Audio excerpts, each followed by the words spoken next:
Good afternoon. We'll call the meeting of the Board of Public Utilities for the City of Santa Rosa to order. If we may have a roll call, please. Yes. Chairman Galvin. Here. Vice Chair Cowan. Here. Board Member Anoni. Here. Board Member Badenford. Here. Board Member Dowd. Here. Board Member Grable. Here. Board Member Watts. Here. Any statements of abstention by board members? Hearing none. We have no study sessions. We have no minutes. We have two items on the consent calendar. Item 5.1 regarding the UV disinfection system and 5.2 regarding the water priority. I would like to pull 5.2 off the consent calendar for discussion. All right, we'll pull 5.2 off the consent calendar. We'll do. I was just saying I move to approve 5.1. I'll second. Motion by Vice Chair Cowan to approve item 5.1, seconded by Board Member Watts. All in favor say aye. Aye. No opposed? Any abstentions? Very well. 5.2, Board Member Dowd, do you want to comment? I recognize that there's some state law involved in this, and we have an obligation to renew it every 5 years in accordance with that law. But I just would like to have Mr. Close talk to us a little bit about, while I support affordable housing being built, I also recognize, as all of us do, that there's housing needs across the full spectrum now because of this fire. And I don't want the city to lose sight of shovel-ready projects that can get started. And that might be a high-end house, it might be an apartment, it might, who knows, but for us not to lose sight of that. And I just want to make sure that that is in fact the case. Do you prefer I'll just, is this live? That's set up for a very short person now.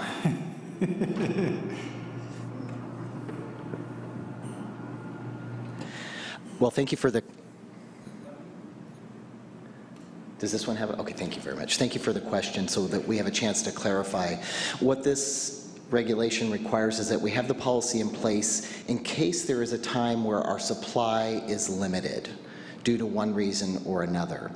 And it ties back to our general plan and our urban water management plan. And we see no shortages in that planning timeline that would kick this into motion. So essentially this is in case there were a severe water shortage and development were having to be prioritized. Otherwise, this does not affect the choices and decisions that the city makes around its development.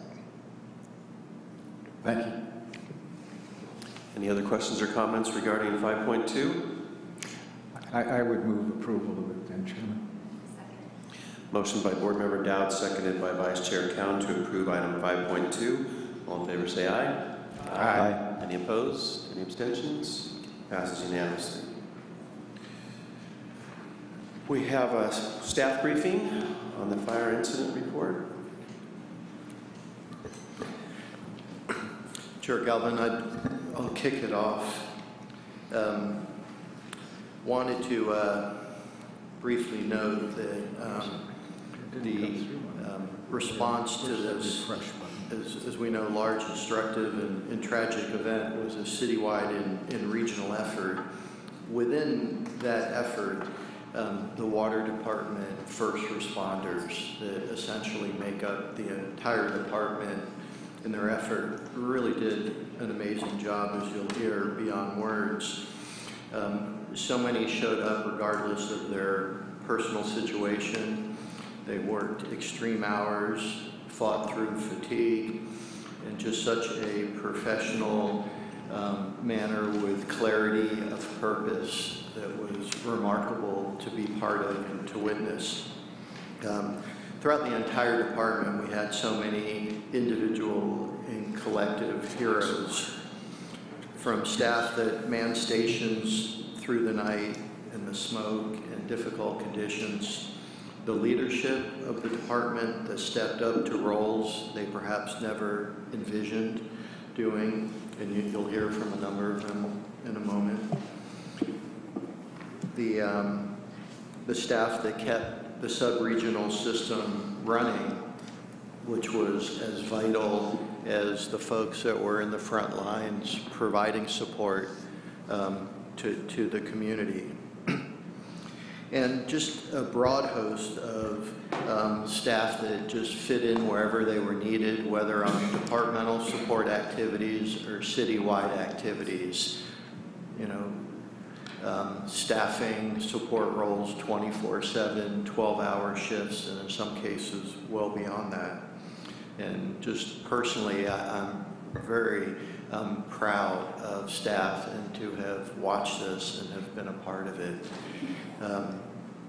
With that, I don't have a slide thing, but I just wanted to review if someone could advance. Thank you.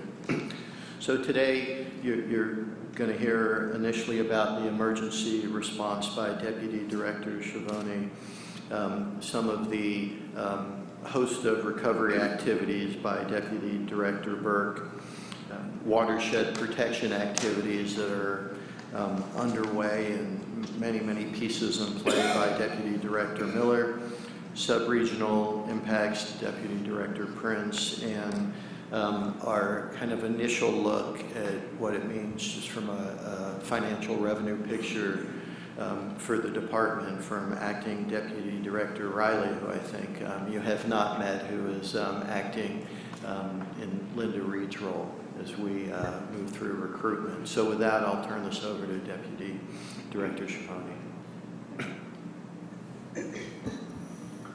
Chairman Galvin, members of the board, good afternoon. So on October 9th at 3:30 a.m., the Water Department activated the Department Operations Center, which we also refer to as the DOC. After quickly assessing the emergency situation, the Water Department,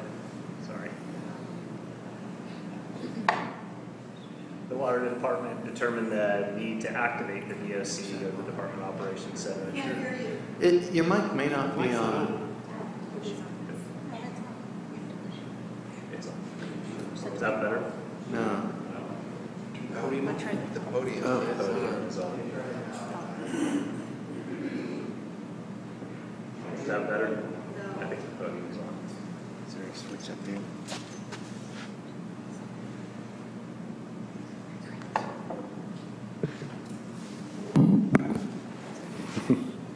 Is that better? Nope, there we go. Okay, so again, at 3:30 a.m. on October 9th, 2017, the Water Department activated the Department Operations Center. Let me change slides here. Also known as the Water DOC. After quickly assessing the emergency situation, the Water Department determined the need to activate the Department Operations Center. This activation included calling staff in the early morning hours to respond to the utility field operations building. It really was amazing. Before all the calls could be made to ask staff to respond, the building was quickly filling with Water Department employees that were ready to go to work.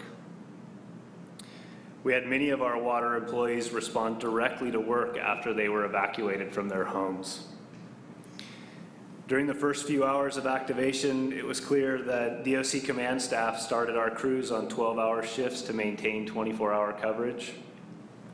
And we quickly noticed the value of the years of training on emergency response that our staff had been given.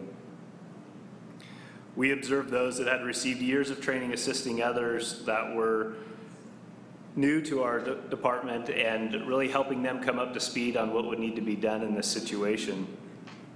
The Water Department employees quickly adapted to the issues presented from the disastrous fire, and they put their disaster training into action.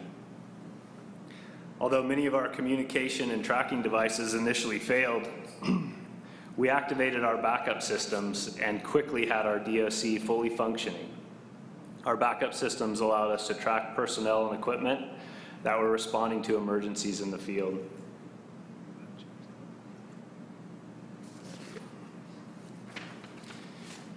So as the emergency continued, water crews responded to our pump stations, lift stations, and reservoirs. And we deployed portable equipment, and our USOs and electrical instrumentation staff rushed to get every pump and station operating to its maximum capacity. We reached out to our partners through the Cal Warren system and were able to obtain additional equipment and staffing to help us with the emergency. We also requested additional equipment and supplies through the city EOC. And using backup generators and mobile equipment, we were operating our systems without power or natural gas. This required us to monitor this equipment and to coordinate fuel deliveries at all pump stations and lift stations for weeks.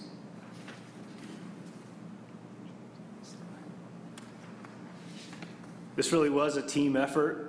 Although our local operations team were some of the first responders, this event would not have gone as well as it did without the dedication and determination of all of the members of the water department. A total of 141 employees worked in the water DOC while it was activated.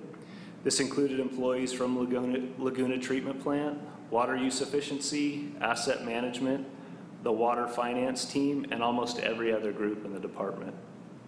Water employees were doing tasks that were not part of their normal job duties and responding to really anything that came in. These employees worked at least 12-hour shifts to maintain the 24-hour coverage during the first week of operation. And we received 1,642 calls to our call center from October 9th through October 16th. It really was amazing to see others quickly share the training they had received with newer, less experienced water employees.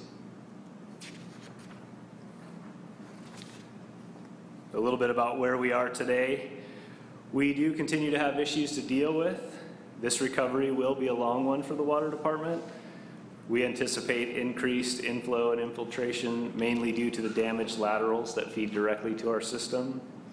We are concerned about what these damaged laterals might allow into our collection system and ultimately bring to our treatment plant. And we have lift stations that were destroyed and stationary equipment that needs to be repaired or replaced. We're currently working with contractors to install temporary equipment that will help us operate the system while we're working towards the permanent repairs.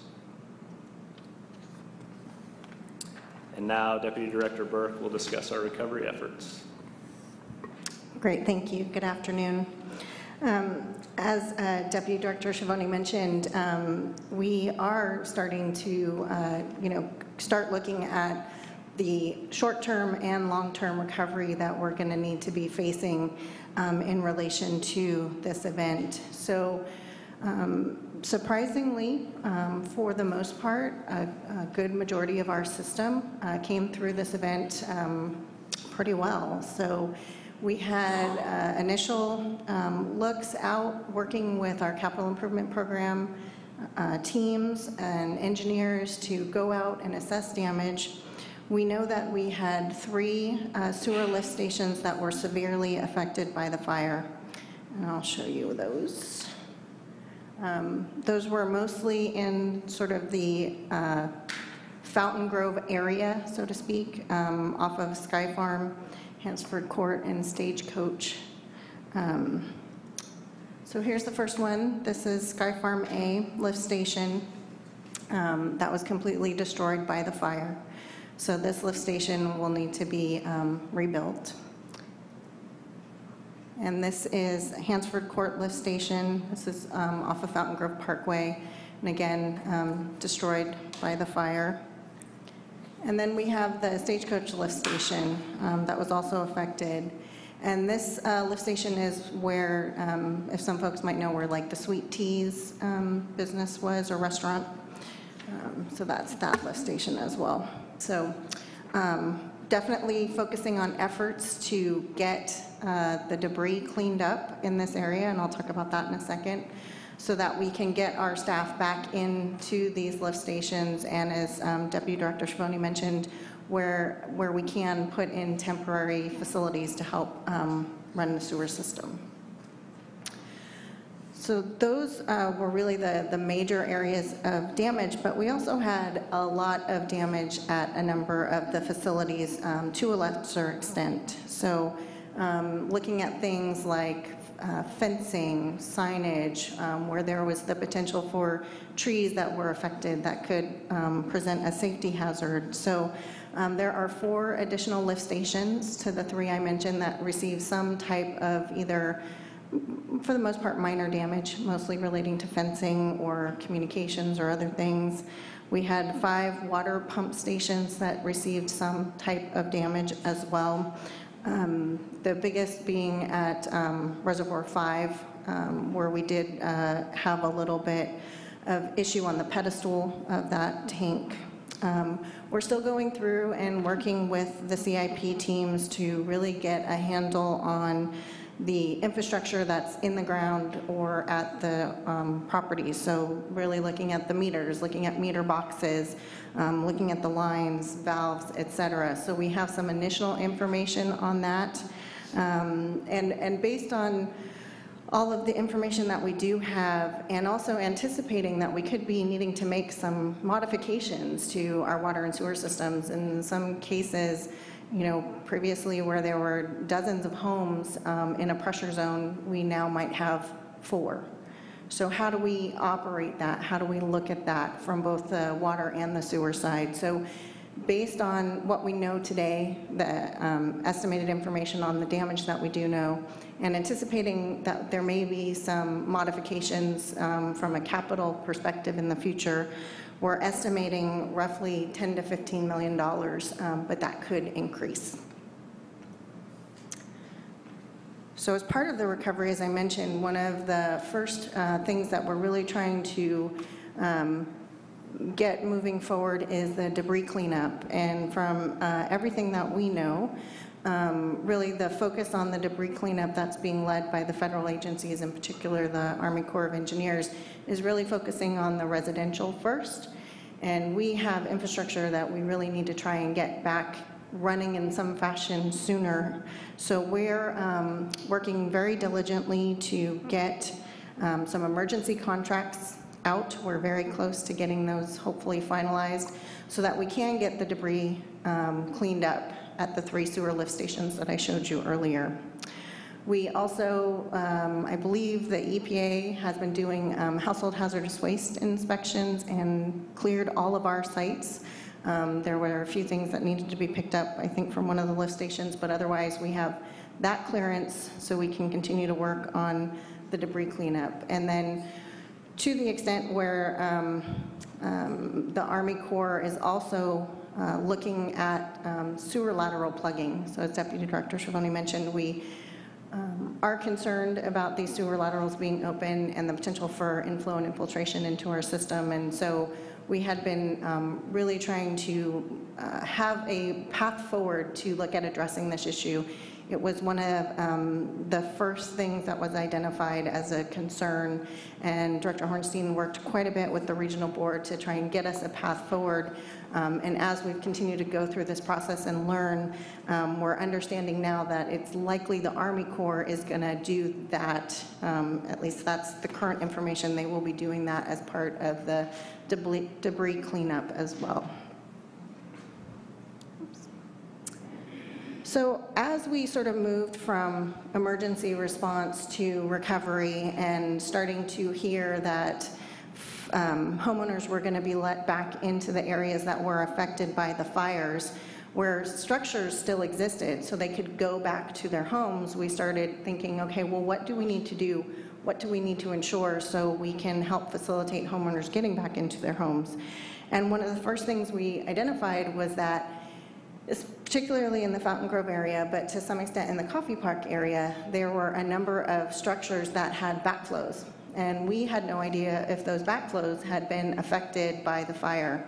So we worked together diligently with staff from the water quality team as well as staff from local operations to pull together information, identify which structures were still standing that had backflows, and what backflows we needed to test. We got together emergency contracts very quickly, and within 48 hours, we tested over 300 backflows, determined which ones were safe, which ones were failed and needed work, so that we could get that information to the homeowners and help them get back into their homes. So we had 2 vendors under emergency contract that helped, and it was really a successful project. This map kind of shows you, or this map shows you, where those backflows in general are. So the red hashed lines is the fire affected area. The green squares are the squares that where there were backflows on structures that were not affected by the fire and where we needed to test. So again, a little over 300 were tested in 48 hours and facilitated folks to get back into their homes. And then, as was mentioned earlier, we are very concerned with the rains coming and these potential open sewer laterals of any kind of inflow and infiltration getting into our system. And so at this point in time, we do understand that the Army Corps will be doing sewer lateral plugging as part of the debris cleanup. But we also know that there's the opportunity for folks who want to opt out. We're going to have to understand how to address that issue. So right now, we have been working on some emergency contracts to look to get some contractors on board to help facilitate with sewer lateral plugging if folks do opt out from the Army Corps cleanup. And then not only dealing with the short term, but we started really thinking about the long term, and there's a strong desire by the council, and we're looking to help facilitate in any way we can, allowing folks not only to re-enter, but to start rebuilding as part of the recovery process. And so to that end, we do know that there are over 3,000 connections to the water and sewer system that have been lost. And so we're trying to think ahead of what does that mean? How do we serve those areas where there are structures that are still there? What do we need to think about in terms of how we operate both our water and sewer system? What are things that we have to consider and make sure that we're providing those services to the best extent that we can? And then we're also working very closely with the Planning and Economic Development Department to make sure that any kind of temporary housing or anything that will be occurring on site as we're waiting for customers to rebuild, that we have appropriate requirements in place, but also trying to facilitate that recovery. So to that end, we have put together information related to requirements on the water system for temporary housing, requirements on the sewer system for temporary connections, and we've also, we're waiving any fees related to that. So really trying to do what we can to help folks get through as quickly as possible, make it very clear. In addition to those homes that are no longer there on the water surface, we have stopped service immediately. We worked closely with water billing to do that, and we've also locked those meters off. So, you know, we'll work with customers to get them back to water and sewer service, meeting the requirements we need as quickly as possible. And then again, thinking to the future, as we start rebuilding, we do know that currently the city is going to be requiring that we meet current building code requirements, and to that end, that's fire sprinklers that may not have been in place before in certain areas because that wasn't the code at the time those structures were built. So thinking about what that means to our system, whether or not we have to have changes in the size of service lines or meters, et cetera. So really kind of trying to think about all those pieces and starting down this road to support our community to rebuild. And with that, I'm going to turn it over to Deputy Director Miller, and she's going to talk about the watershed protection piece. Thank you. Good afternoon, Chair Galvin and members of the board. So I'm not sure if you've heard the statistic, but 9% of the Russian River watershed burned with these fires. So the city is really concerned about the watershed impacts, and so we're looking at what we can do to reduce the impacts to water quality, to protect the habitat from stormwater runoff, and also in the longer term, how do we reduce the potential for flooding and landslides. So the city is in coordination with other local agencies, state agencies, federal agencies, and we're all working together to figure out what should be done immediately, what are our long-term concerns. The Cal OES group has a watershed task force, and essentially we're all working together to protect our watershed from any fire-related impacts. So, thank you. So what we've done immediately for these first rains is we've had our public works crews go out and protect all of our storm drain inlets, both in Coffee Park and in Fountain Grove, to try to block debris flow into our storm drain inlets. In addition, in Coffee Park today, we're also supplementing those rock bag barriers with compost rolls. The compost rolls contain organic material that is believed to add additional filtering for additional pollutant, potential pollutant reduction. So we are hoping to minimize debris flow as well as reduce the potential pollutant from getting into our storm drain and eventually into the creeks. What we've also done in Fountain Grove, because of the steep slopes, we've also installed some straw bale weirs in some of the ravines, again, in order to protect any sort of debris flow into our system. And we've also done quite a bit of storm drain inlet protection in that area too. We were limited up in the really high areas, but we've tried to put in as much blockage as we could to just try to minimize that. Another thing that we've been talking about, well, a couple other things that recently are happening today is we have arranged for street sweeping to try to sweep up Coffee Park and Fountain Grove as quickly as we can before these rains. And we've also been working really closely with the water board to get some hydro mulching in key critical areas, again, to try to minimize any sort of pollutant runoff. So one thing that might be of particular interest to the board is our water board has asked us to consider the potential for a diversion to the treatment plant of some of the stormwater runoff. We've looked at the potential and we've found a couple spots in Coffee Park where that might work, but we are not sure logistically how well it will work and how beneficial it will be. So we decided that for this upcoming rain, we would take some water quality sampling so we could assess what the stormwater runoff looks like, and then we can continue that conversation next week and then weeks to come to see if a diversion that might look like, you know, putting some blockages in a storm drain manhole, collecting that runoff, pumping it to a Baker tank, evaluating it. Could it be sent to the treatment plant? We want to make sure that we protect our sewer system and we protect the treatment plant to the best of our ability.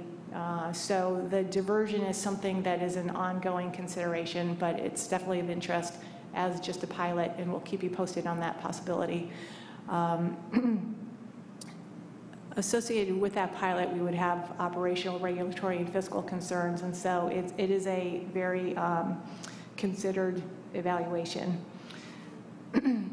So as far as the cost of the watershed protection, what we have been given to date is that the cost of what we're doing will potentially be covered by FEMA up to 75%. The state will cover 25 or 75% of that remaining 25, and so we might be facing a little over 6%, 6.25% of the cost. That's the best information that we've had to date as far as cost reimbursement. And then as far as the next steps, the Regional Water Board is planning to provide some sort of directive to us as far as what they want us to do to help mitigate impacts to surface water. As I had mentioned before, that is, you know, the potential for a pilot with pre-treatment at Coffee Park. And the other thing I wanted to share more on a citywide level is that shortly after the fire started, CAL FIRE asked a interagency state team to get together. They're called the Watershed Emergency Response Team. This group of engineers, geologists, and other professionals got together and took a look at the watershed, the burned areas, to identify the severity of the burn on the soil. Once they determined that burn severity, they could then model the watershed and project potential increased flooding risk and erosion risk. And that report, we got a preliminary briefing of that report yesterday. Apparently, because this was a fast-moving fire, most of the burn areas in Santa Rosa are considered on the lower side of burn severity.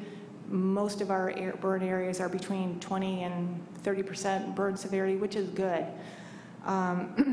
Regardless, the burn areas will have higher risk for flooding and things like that. So in the report, they've provided some emergency protective measures that the city and the county and state and feds will have to evaluate how quickly we could implement those. And then we'll also be taking a look at that report as far as long-term mitigation of potential impacts.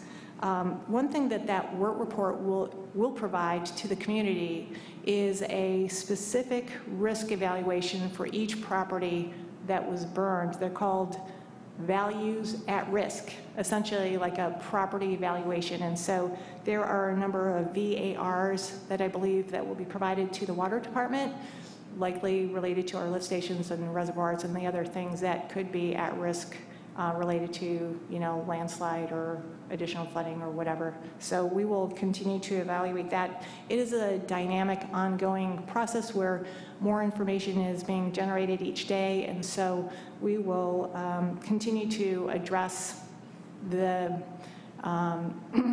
the issues that we receive as quickly and as effectively as possible, and we will definitely keep you updated as best as we can. So at this point, I'd like to turn it over to Deputy Director Prince, who will talk about sub-regional impacts. Thank you. Good afternoon. Most of the components of the sub-regional system are maybe furthest from, or the water department assets that are furthest from the fire area.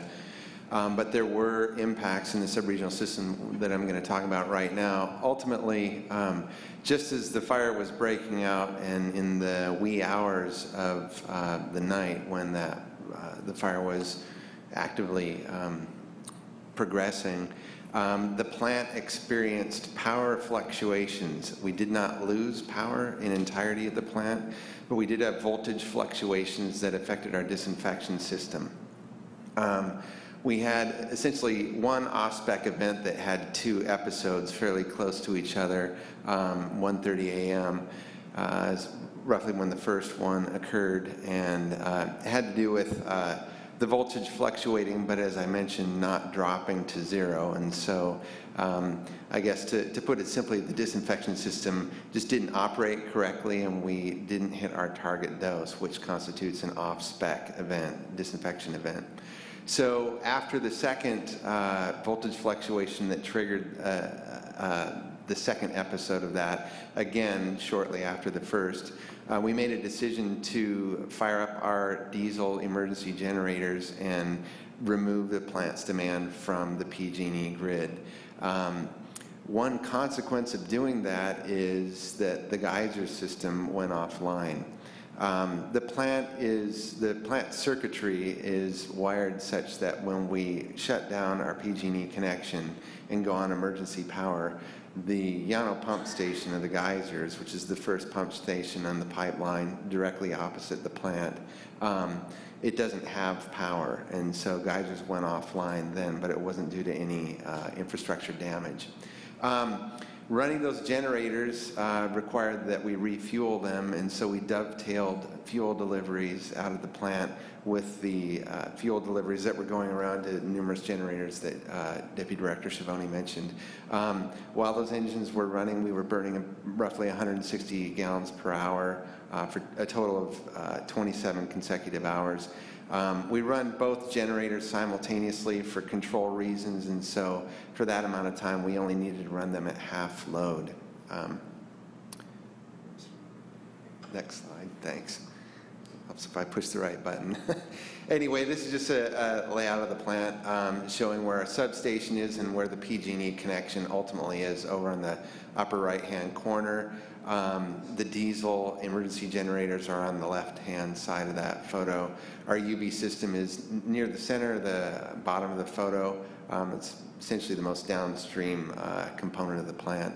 And then the geysers pump station is just across Llano Road. And that is the lowest of 4 pump stations. As I think most of you know, there are 3 high-pressure pump stations up on Pine Flat Road that were not affected. It's worth mentioning, though, that we had our eye on the pocket fire, which was north of the pipeline, essentially near Geyserville. Fortunately, that didn't progress towards our pipeline, and if it had done that, we would have had primarily concerns about pump stations. I think, one more slide. That's what occurred on the first night. Throughout the course of the week, that first week of the fire, we noticed a significant drop in flow to the plant. I think that's primarily attributable, if not exclusively attributable, to two main things. There were a lot of evacuations. Some people may have evacuated outside the sewer shed, which would have resulted in a decrease in flow to the plant.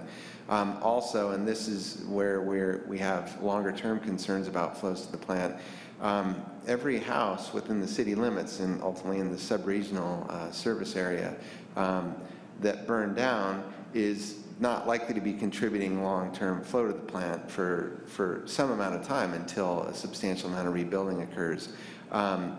Ultimately, those factors, possibly other factors that we haven't determined and may not be able to determine, did result in the plant influent flow anomaly, which is pretty apparent in the chart there. There has been a rebound.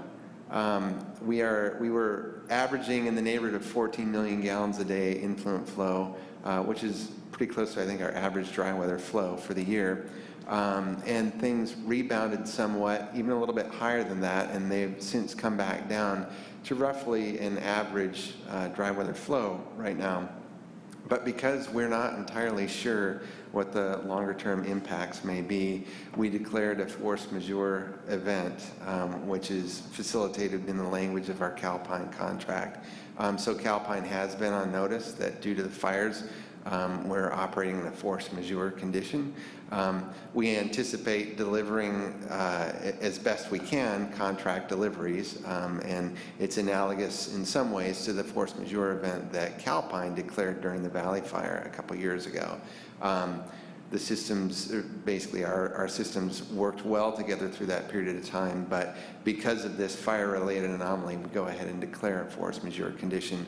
But we will continue to operate and hopefully be able to meet our contractual targets for the foreseeable future. I think that's the last slide I have, and with that, I'd like to hand it over to Acting Deputy Director Riley. Hello, nice to meet you all. I'm going to go over the revenue impacts. So first off, these numbers are slightly different from other numbers you may be hearing. These are our damaged property estimates, strictly within the Santa Rosa city limits and identified by our billing system. So you'll see that we had estimated residential damaged properties at a little over 2,500, commercial properties 78, for total destroyed properties over 2,600. These numbers are changing daily, so as of last week, this is what we went with, and we used to estimate any long-term impacts. So based on the numbers given by utility billing, we looked at the annual revenue from last fiscal year, and we estimated it based on last fiscal year's usage with our current rates now. So we're estimating residential annual revenue loss at about $4 million, of which water is about 1.7, wastewater 2.3 million. Commercial is estimated about 630,000 of lost revenue, 300 from water, 330,000 from wastewater. For total lost revenue from all the damaged properties, about 4.6 million a year, 2 million from water and 2.6 million from wastewater.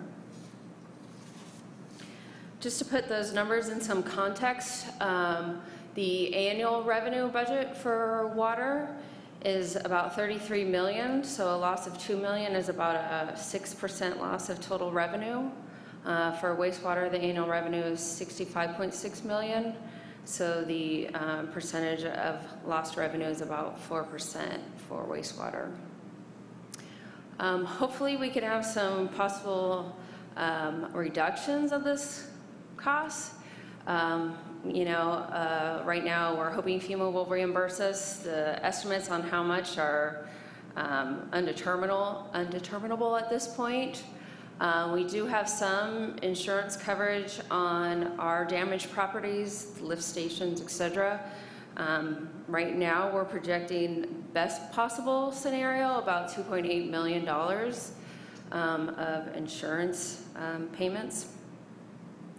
And there will also be a lower cost to purchase of water just due to less homes, less use of water. Right now, projected based on the homes that were lost as identified by the billing department, we're looking at 500 to 700,000 possible reduction in cost of water, which is about 30% of the lost revenue. I believe that's the end of our presentation, so any questions? Before I open it up to board questions, I do have one speaker card. Deborah, and if you could give us your last name when you come down, please, and your address.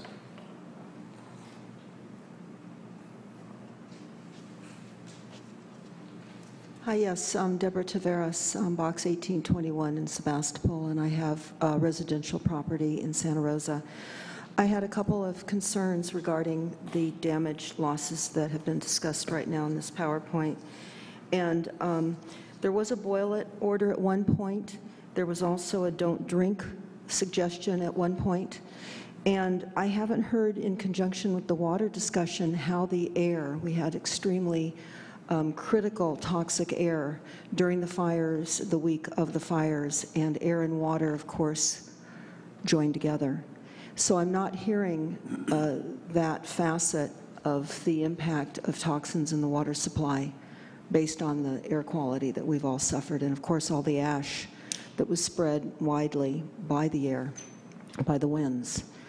So I would be interested in not feeling like it's so compartmentalized that you're not looking at air and water as a joint emergency discussion.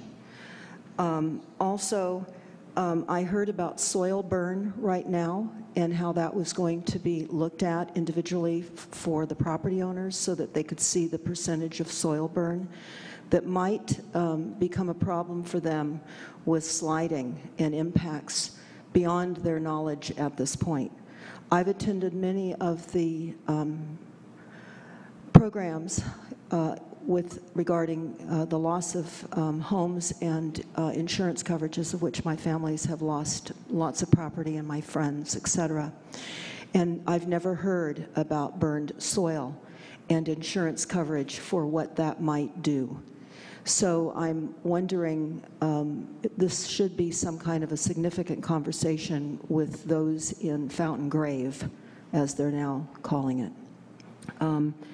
I also wanted to ask, during the fires and during the evacuations, while some areas were under suggested evacuations, many homeowners decided to do their best to prevent embers, because of the high winds, from catching their roofs on fire.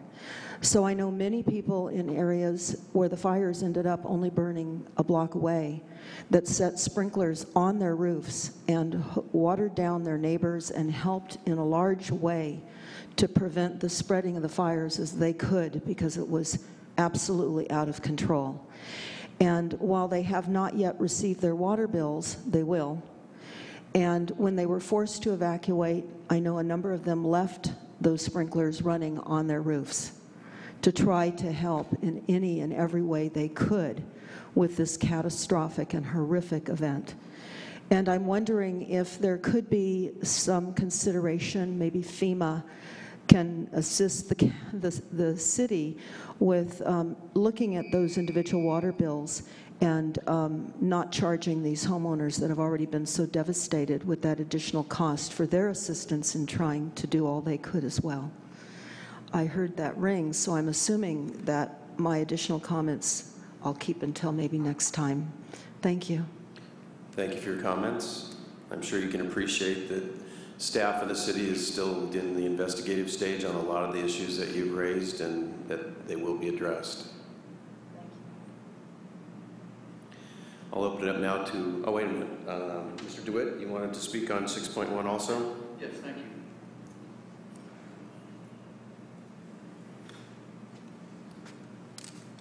Hello, my name is Dwayne DeWitt. I'm very appreciative of all the efforts that have been put in by everyone dealing with this tragedy. And as we looked at the slides and you talked of recovery, I thought one of the things that needs to happen is a new approach. It's been mentioned by a number of elected officials that this is the new normal, and we have to perhaps take some new views of how to deal with some things. The ship may have already sailed for recovery, but it's important that you replace what you have with something better than what you had. And it's actually possible to do that with the lift stations and the pump stations, and this could perhaps save us any repeat of these catastrophic problems. Close to a century ago, the country of Sweden invented autoclaved aerated cement, fireproof building materials that have been used there for, like I said, close to a century. They would stand up to 2,000 degrees Fahrenheit, and they don't burn after long periods of exposure to fire. So I would like to have you folks begin to advocate to whoever makes the decisions that when you replace your facilities, you use fireproof materials wherever you can. It's not that much more expensive if it's done appropriately with good planning ahead of time. You can protect what you have right now with some basic construction methods, but then as you do the really nice rebuild to withstand the next fires that come about, you could have this in place. And I think you could also perhaps make mention to the fire department that it could be used to build fireproof fire stations so that we can have our fire stations apparatus ready to fight fires. And perhaps we could even go further and find ways to help with the housing in the community and house our firefighters in fireproof structures so they too will be ready. I believe there'll be more fires coming our way. I was here as a youth. My grandfather took me outside to watch the glow of the 1964 fire coming up behind Community Hospital. So what actually made this one different was the fuel load from buildings, not so much nature. And that's what we have to bring into mind here and begin this new voyage, if you will, on the ship of recovery. And I appreciate all the efforts of everyone, and I know you'll be saying, well, you know, we don't have enough staff, we don't have enough money. Well, that's what I've always heard every time I've come here. Nothing's really changed in a sense. We've got some tragedy that we can put behind us. We can prepare for the next situation. And I believe all of you are the resolute and reasonable people who will make that effort. Thank you. Thank you, Mr. DeWitt. I'll now open it up to any board member questions or comments. Vice Chair Cowan. So I want to thank you all for coming and making this presentation to us here. I think everybody who showed up to work on the day of the fire and the weeks after is a hero. I don't know how any of you did it, being in a family that did evacuate at 2 a.m. Whoever showed up that Monday, they're very strong, and I'm proud of them. Thank you to everyone who kept our treatment plant going during this disaster, everyone who kept our water supply potable, and when it wasn't, alerted the community in a quick and effective way.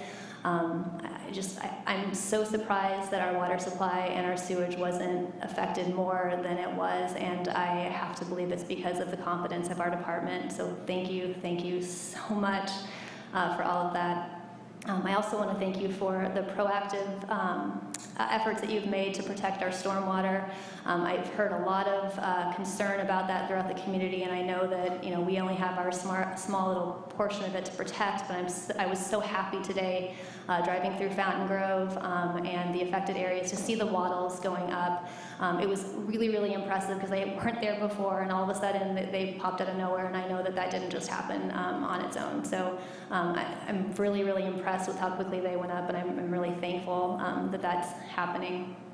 I happen to live in a neighborhood that's on the edge of destruction, as I say. So, those few houses here and there that survived where everything else burned, and those areas, I see they have a unique situation to deal with, and I imagine that regarding water and sewer service, that there's a unique situation there too. And so I would just ask you to please recognize that those houses it's a weird situation to be in, and to put effort toward helping those people that have to live in those homes try to transition back to some sort of normalcy.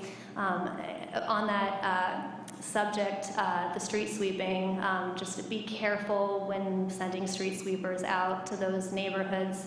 It's tricky because they're people living there and they're trying to protect their air quality and protect their kids, and okay, so I'm one of them.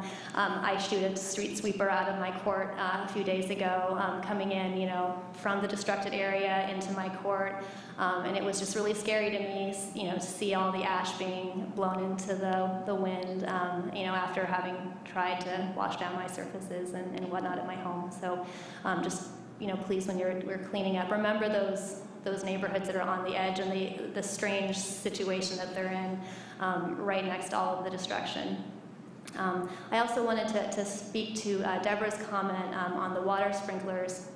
As we were evacuating, I had that thought of putting sprinklers on my roof, and I didn't because I didn't want my water bill to be high, which is kind of ridiculous. But a ton of my neighbors did put the sprinklers on their roofs, and I also know of several neighbors who stayed behind even though they weren't supposed to.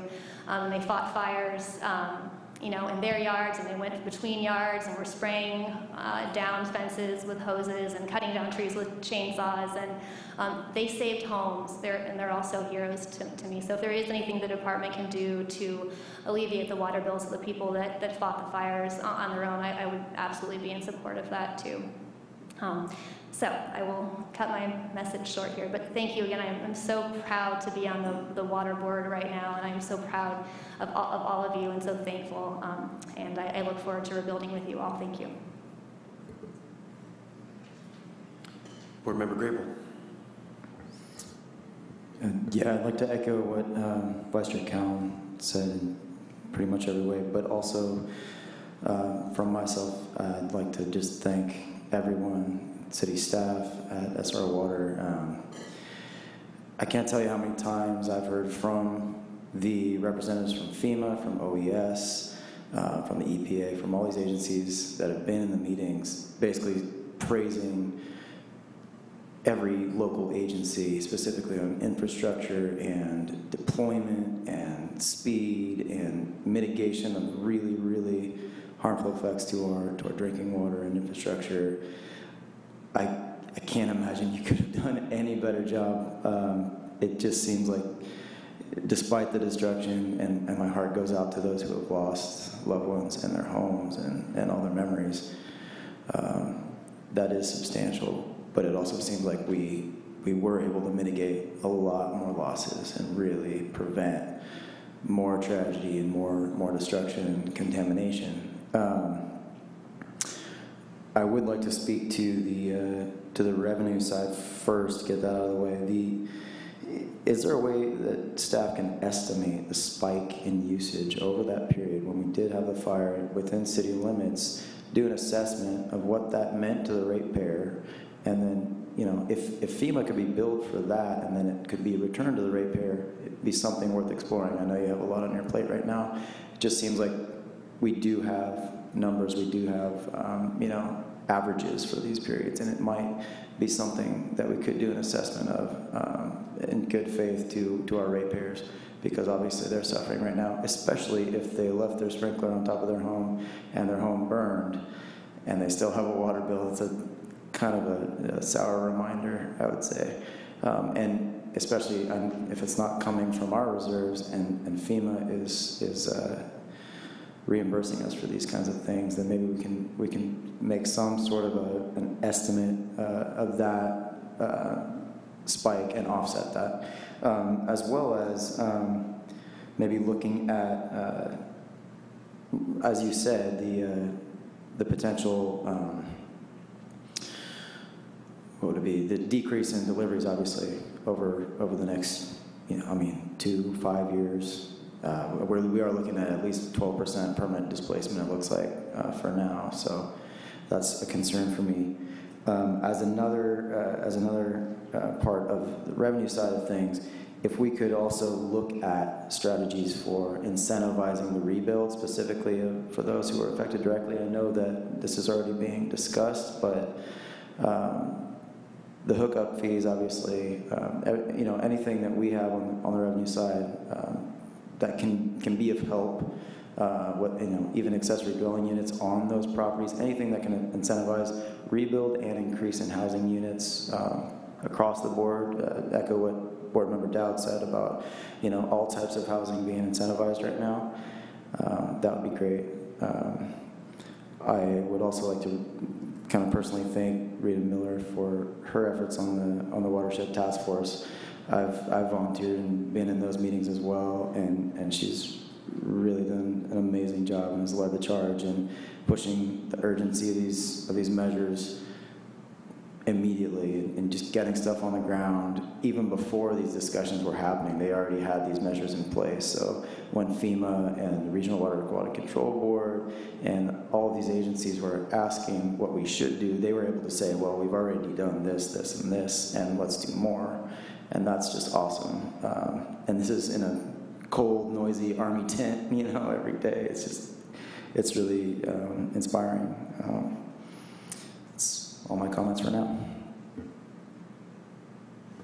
Board Member Arnone.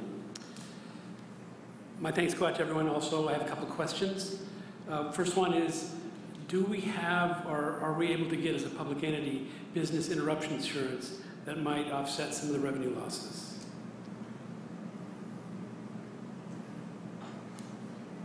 And It's something we could look into, but off the top of my head, I don't know.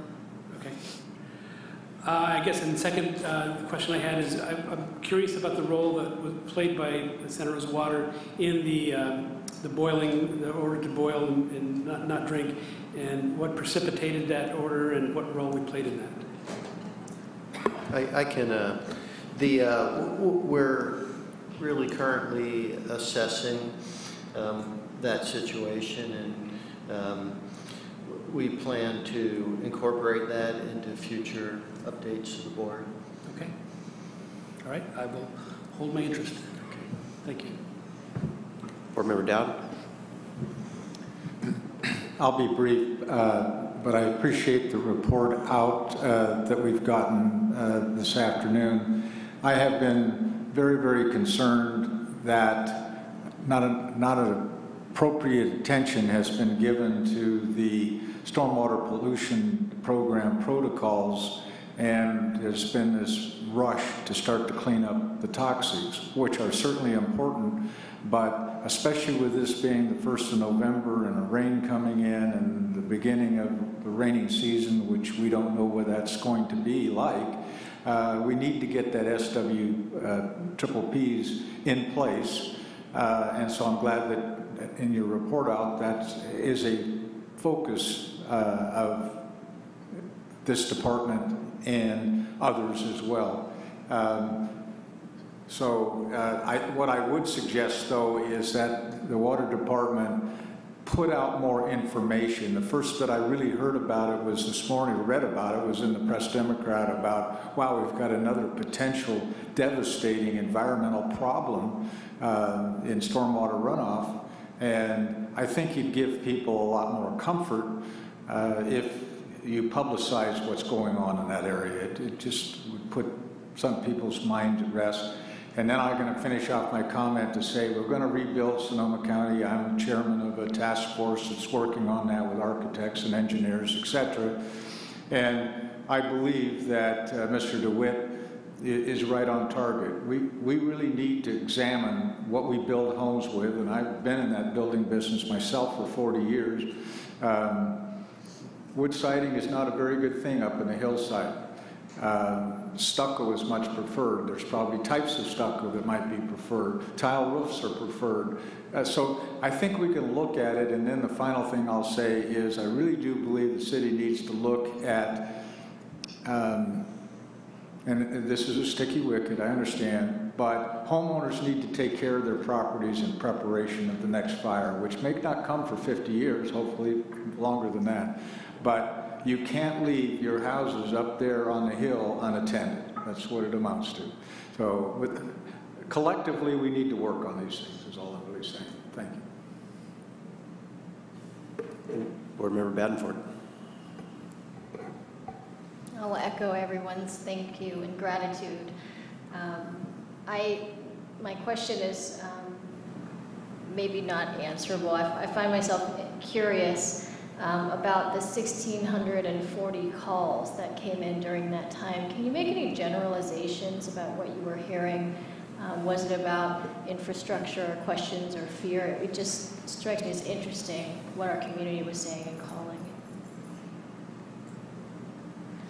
So really those calls kind of were across the board. There were several, you know, as far as turning service off, you know, where general questions, whatever it may be, obviously just standard calls for service as well. You know, business continued to operate. There were other parts of the city that, you know, were not affected as dramatically by the fire, but it was just really a lot of questions kind of across the board. I don't think I could categorize them specifically. Thank you. And then one more on the stormwater runoff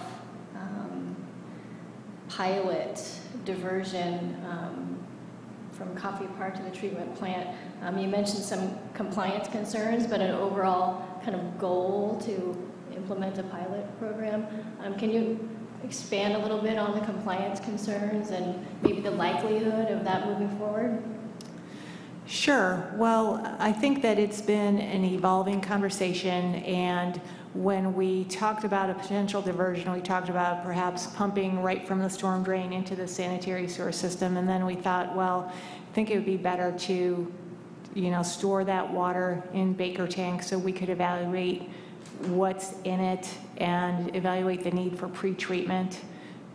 So I think that we're considering what we can do to protect the compliance at the plant and make sure that if a diversion would happen, that it would be fully protective of the treatment plant process and our subsequent reuse.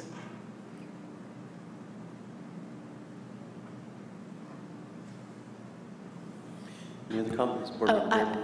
I'm sorry, I'm just going to add too that, you know, our staff is working really closely with the regional water quality control board staff and other agencies to try to coordinate, and any of those issues have actually been raised in our discussions that are ongoing, and so we're working to, you know, look at that as one of many issues that we're looking at and seeking some direction, and definitely in a collaborative process with the Regional Water Quality Control Board.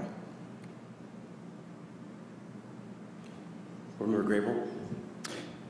Yeah, I did have one more question regarding the debris cleanup and the Army Corps coming in, as well as those that have ROEs already in place, right of entries.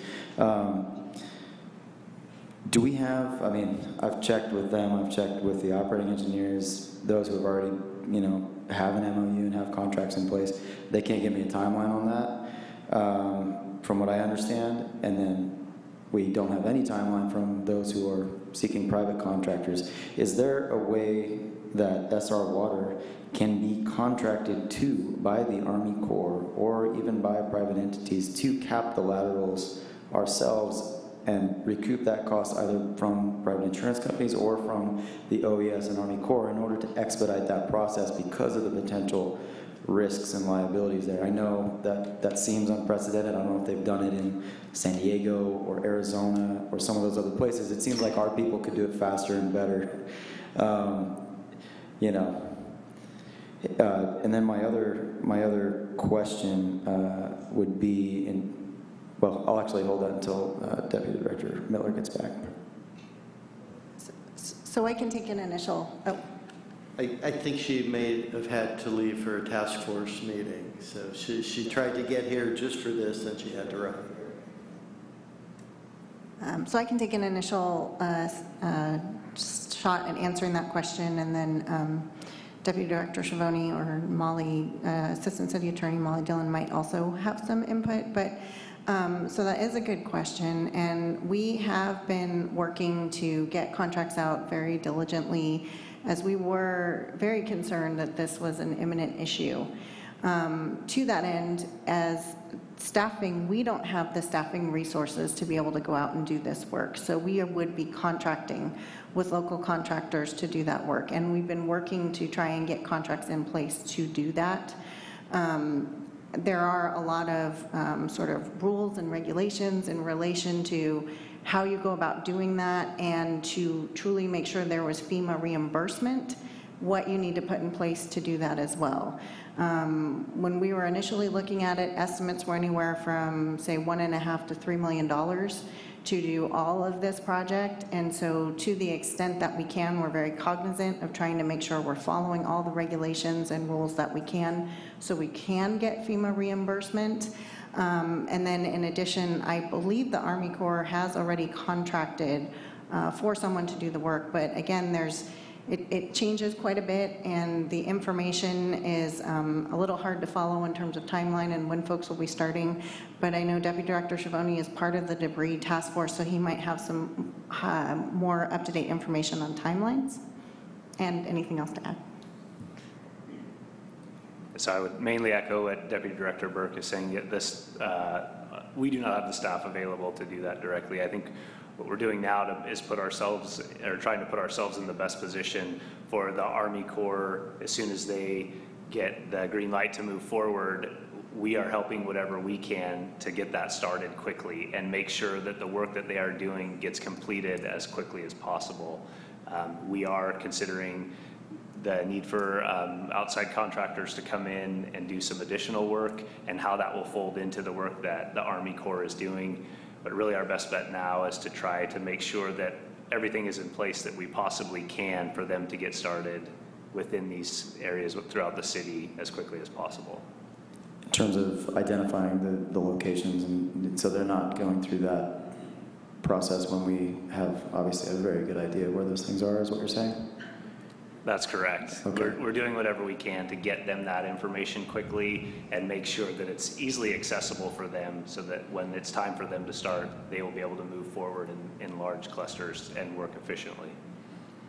And in areas like Coffee Park, where there are large mains as well, are there any containment strategies for that in the interim, if there's an isolated line or anything like that? We're certainly weighing different options, to try to see what the best bet. A lot of it has to do with timing and how quickly the Army Corps comes in and starts the work that they're doing. We want to make sure that we are protecting our system the best way possible. Totally. Okay. Well, if Deputy Director Miller isn't coming back, I just wanted to make everyone aware of kind of some of the experimental strategies that they've already put in place on the hardscape specifically. As Board Member Dowd was saying, our main concern right now is runoff coming off of those hardscapes directly into the stormwater system and into the creeks and the waterways. And in the case of Larkfield specifically, it's near drinking water wells. We want to mitigate that as quickly as possible. But one thing that's pretty inspiring is that both the Regional Quality Control Board and the Water Agency and SR Water have just said, yes, and, okay, will that technology work? Will this technology work? How fast can we get it implemented? Is there a partner? Is there a donation? It's been a really innovative process there. And so people are aware the bioremediation is what it's called when you have a compost wattle. It sounds very strange and sort of novel, but what that does is actually it can trap and contain a lot of the toxins, heavy metals, and they have shown that that has a big impact on fisheries and water quality compared to normal straw wattles and pretty much any other mitigation strategy. So even preventing things from getting into the stormwater system so we don't have to even have that conversation about diversion and disposal and these huge issues. And I did also want to report that we got approval for another element to that, which is called mycoremediation, where you add mycelium to that. And mushrooms have actually been shown to suck up heavy metals as well. And it can be done in addition to what's already in place, just adding more and more elements that could have a positive, capturing effect on that process. So if anyone is wondering what we're doing about it, it's everything and. So thank you. Board Member Watts. Thank you for all of your work for the last few weeks. I'm sure you were all exhausted, and I hope that staff is now able to start taking care of themselves as well. It's really important. And I just wanted to maybe make a recommendation in case there are residents that are having a difficult time with paying their water bills due to this. If FEMA is not able to reimburse, or that's not realistic, or the time frame, maybe we can look at our Help to Others program for a month or two of some temporary reduction in the fixed charges or something along that program if FEMA is not able to, and we have some serious issues with some of the ratepayers not being able to pay their water bill. And just thank you for everything. So I'd like to echo all the comments by my fellow board members. I think the staff has done a wonderful job in talking to the director before the meeting today. I know he addressed the staff at one point and pointed out to them that even though you guys weren't on the front line fighting the fires, you were the unsung heroes behind the scenes that kept things running so that the firefighters could do their work and first responders could do their work. And without you guys coming to work and doing what you had to do, things would have been much more serious. So thank you, all of you, and God bless you. We have no report items. We have no with public comments on non-agenda matters. Deborah? Again, this is on non-agenda items, please.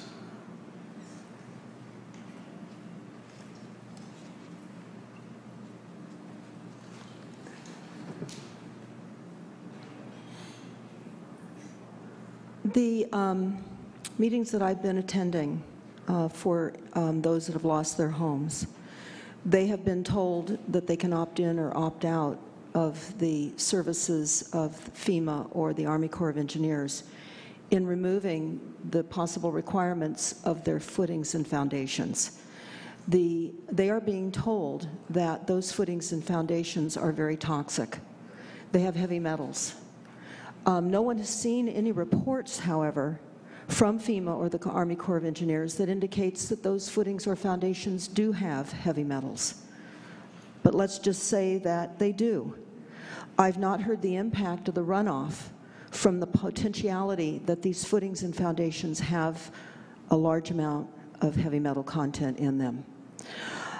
We know what happened in Flint, Michigan with the high content of lead and the reduction of our neurons in our brains because of that. We also know that there were many water companies and agencies throughout the country that have suffered severe contents of heavy metals, including lead. What I think a lot of people are concerned about, and rightfully so, is the watershed. Again, that is an agenda item, I know, we talked about that. But the looming next big disaster is our water supply. And I think conscripting all local hands on deck, and I mean plumbers, other people, because people are giving back to the communities in which they love, lived, and may not have housing, that are licensed and able to become part of the man force and the women force that can help in this disaster relief. This could be a way that plumbing outfits could be sequestered to assist with some of the capping of individual homes, the backflow testing, et cetera. So I'm just very concerned.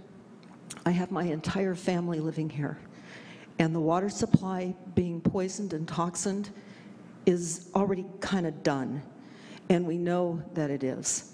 So I just would like to know, too, how are we going to follow the reporting of the toxic levels as we go forward, and the increased water and runoff increases the poisons and toxins in our drinking water supply. Thank you. Thank you for your comments. Board Member Grable? Just so everyone knows, there is no evidence as of yet that any of our water supply is contaminated with any toxins. They are doing ongoing testing, both at the Water Agency, Regional Quality Control Board, and our drinking water is thoroughly tested before it goes out to the community. That's, that is unquestionable right now. As to your other questions, after the meeting, I can direct you to some resources for the real accurate information on that debris removal and the OES fact sheet. Be aware that there is a lot of misinformation out there right now, a lot of, There's a lot of lawyers involved. There's a lot of different people trying, you know, have a lot of different motivations. So I would say of any time, like, trust in our public agencies and in the government agencies right now is pretty unquestionable. I haven't seen any evidence that anyone is covering anything up or doing anything that isn't in the best interest of our residents. And I say that, you know, with all the confidence of being in those meetings with those directors, it's really amazing. I mean, so have faith, and I can talk to you after the meeting about resources for the best information. Thank you, Board Member Grable. Mr. DeWitt? Thank you again. Hello, I'm Dwayne DeWitt from Roseland, and thank you for the kind mention earlier. I'm drinking local water. I do it all the time. And the way folks here first met me was coming to talk with them during the discussions over the pipeline sending our tertiary treated water to the north to the geysers. And some of them will remember I've often said, let's find a way to make money off of that. So there's a state of an emergency right now, and it's the time where you could actually do something different. And I've been thinking of it as Santa Rosa Water Strong. You folks should be retailing the water. I saw truckloads of bottled water, people taking it to various places. And I was thinking, you know, that's water just coming from here. If you look at the side of bottles, which I do all the time to see where they get their water, and often it's from just the public water supply in Modesto, Hayward, other places, and then just resold. So you folks shouldn't be bashful right now. You expect a $4.6 million loss in revenues. You have these concerns. You should use the emergency declaration and say, you know what? We need the money. This is the time it needs to be used, and we can't be dawdling. Okay? You can't spend a lot of time in discussions about this. You just have water. It's a resource, and you should find a way to get more money from it. Secondary to that, that pipeline up to the geysers is a safety valve also. And it's something that we should be looking at for the future, so that when major fires come, there should be some sort of way that tertiary treated water could be used to fight fires instead of your potable water and then having people being billed for it and then having to worry about the cost of just saving their highly flammable asphalt-based roof. Maybe they'll get into different materials on that in the future. But I really appreciate the fact that you folks are paying attention right now. You're really looking at this proactively. And you shouldn't have to be bashful to put forward the idea it's okay to compete in a competitive capitalist marketplace with a product and try to bring that profit in to help us who have to bear the burden of this tragedy that's come forward. All right? And if anybody asks you about it, just say, well, hey, that's the American way. Okay? We got a guy up at the top right now. That's what he's all about. And so, you know, I'm not saying to make it permanent. I'm just saying during the state of emergency, which is until you get your $4.6 million back, in my eyes, or maybe, hell, go for $10 million. It'd be worth it. It'll help to rebuild those sites, those pump stations and lift stations. Thank you for your time. I appreciate your kindness. Thank you, Mr. DeWitt.